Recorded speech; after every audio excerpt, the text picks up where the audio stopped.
ചെറുപുഴയിൽ post office കെട്ടിടം പണി ഉടൻ ആരംഭിക്കും.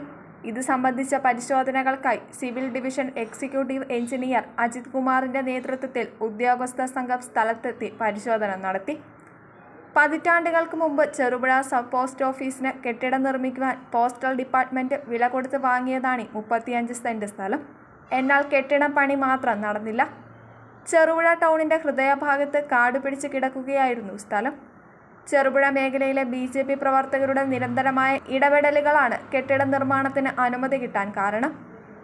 കേന്ദ്ര ടെലികമ്മ്യൂണിക്കേഷൻ മന്ത്രാലയത്തിന് നിരവധി തവണ നൽകിയ നിവേദനത്തെ തുടർന്ന് 2024 ഓഗസ്റ്റ് 1 കോഴിക്കോടുള്ള ഹാസ് കോൺ കൺസ്ട്രക്ഷൻ കമ്പനിയുമായി കരാർ ഉറപ്പിച്ചുവെന്നും 12 മാസത്തിനകം പണി പൂർത്തിയാക്കുമെന്നും പ്രാദേശിക BJP നേതാക്കളെ അറിയിച്ചിരുന്നു. ഇതുമായി ബന്ധപ്പെട്ട് നിരവധി നിവേദനങ്ങളും മറ്റും കേന്ദ്രമന്ത്രി തലത്തിൽ വരെ നടത്തിയിരുന്നു.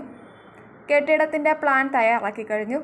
ഉടൻ തന്നെ കെട്ടിടം നിർമ്മിക്കേണ്ട സ്ഥലത്തെ മരങ്ങൾ മുറിക്കുന്നതിന് വനം വകുപ്പിന് അപേക്ഷ നൽകും. മരങ്ങൾ മുറിച്ചു മാറ്റി കെട്ടിട നിർമ്മാണം ഉടൻ ആരംഭിക്കും. എക്സിക്യൂട്ടീവ് എഞ്ചിനീയറോടൊപ്പം assistant engineer VC Rishanth, JI KP Sreeja എന്നിവരുമുണ്ടായിരുന്നു. 1.5 കോടി രൂപയാണ് കെട്ടിട നിർമ്മാണത്തിനായി വകയിരുത്തിയിരിക്കുന്നത്.